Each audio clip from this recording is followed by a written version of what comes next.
Bahwa Anda mengatakan Pak mati itu sakit. Apa yang Anda rasakan waktu itu?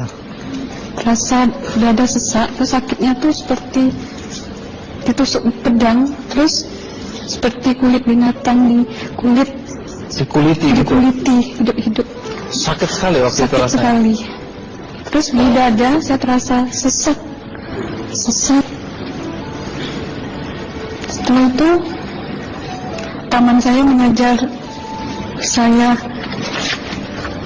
mengucap kalimat thayyibah, terus mengucap doa kalimat syahadat, asyhadu an la ilaha illallah wa asyhadu anna muhammadar rasulullah. Apa betul waktu roh Anda itu dicabut dari kaki itu, Ya. Anda bisa melihat jasad Anda? Sempat saya melihat jasad saya pada waktu itu, tapi sebentar. Setelah itu saya dibawa pergi oleh dua orang malaikat ini. Dan pada waktu itu saya ingin ketemu sama ayah saya. Kebetulan ayah saya sudah meninggal. Dan suatu ayah saya meninggal, dia berusia 55 tahun. Setelah saya ketemu di sana, dia tuh berusia muda. Kok muda? Berusia 17-20 saya perkira. Anda sempat ngobrol dengan ayah? Sempat. Apa yang Anda sampaikan? Waktu itu ayah nangis. Ayah saya bilang, kenapa kamu kesini nak? Pulanglah. Di rumah tidak ada orang. Kasihan buat ibumu dan adik-adikmu. Tidak ayah, janjiku sama Allah sudah sampai. Dan pada waktu itu ayah saya menangis. Nangis. Lalu apa yang dia ucapkan? Diam aja dia. Terus hilang. Kembali ke malaikat tadi, bentuk yang Anda lihat seperti apa malaikat ini? Dia ini laki-laki, tapi mukanya sama semua. Berapa malaikat? Dua. Iya. Fisiknya seperti apa? Seperti berserban, berpakaian ihram, mukanya sama. Wajahnya seperti apa? Wajahnya sulit saya gambarkan. Yang jelas dia ini sama. Dua-dua itu sama rupanya. Apakah ada ucapan dari dua sosok yang Anda anggap malaikat itu? Ada. Apa kata mereka? Waktu itu saya mengalami perjalanan spiritual. Saya disoal oleh malaikat itu dengan sebutan ma ayyutuka, siapa Tuhanmu? Waktu itu roh saya menjawab, Tuhanku adalah Allah. Siapa pemimpinmu? Pemimpinku adalah Nabi Muhammad Sallallahu Alaihi Wasallam. Mana kiblatmu? Kiblatku adalah Ka'bah. Siapa kedua orang tuamu? Siapa saudara maramu?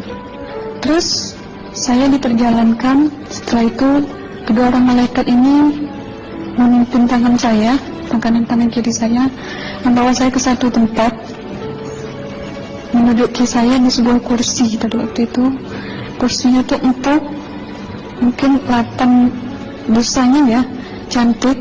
Terus di sana saya duduk di sebelah kanan saya ada tiba-tiba berwujud seorang perempuan. Dia mengaku Amal. Kamu siapa? Saya, aku adalah Amalmu semasa kamu hidup di atas dunia. Dan selama kamu di sini, saya akan menemanimu sampai yaumul akhir, itu katanya. Dan pada waktu itu saya melihat perempuan-perempuan solehah berpakaian muslimah, berkerudung, mencium pipi kanan, pipi kiri. Dan salam perkenalan pertama waktu menduduki di situ. Setelah itu saya dihijrahkan lagi, dibawa oleh dua orang malaikat ini lagi, melihat dosa-dosa besar ya. Di sana saya diperlihatkan ada seorang laki-laki memikul besi di bahunya. Saya perkirakan besi itu mungkin beratnya tuh berton kali ya. Berat sekali ya. Berat sekali. Terus dia berjalan nggak sampai ke tujuannya. Berlumuran darah nanah, baunya na'udzubillah misalnya. Bajunya tuh sobek-sobek. Waktu itu roh saya disaksikan oleh Amal. Saya tanya kepada Amal, roh tanya sama Amal, wahai Amalku, dosa apakah yang manusia ini lakukan sewaktu ia hidup di atas dunia?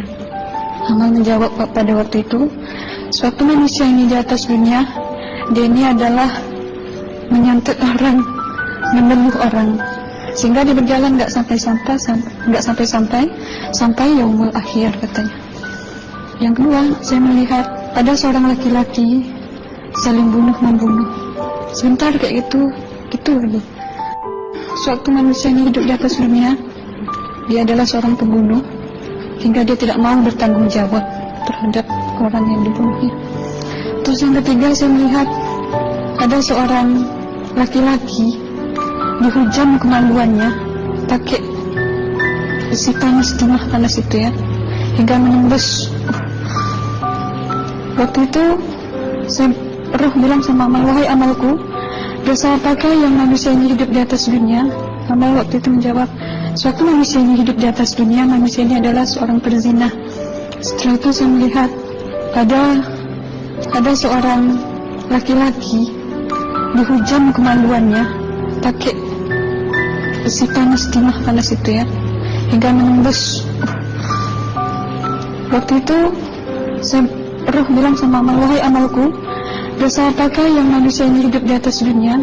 Amal waktu itu menjawab, suatu manusia ini hidup di atas dunia, manusia ini adalah seorang perzina. Setelah itu saya melihat ada seorang laki-laki disebati oleh rotan. Rotannya itu menyebati kulitnya tuh hingga lepas daging sama kulitnya. Itu amal menjawab, suatu manusia yang hidup di atas dunia, dia ini tidak pernah sholat Islam,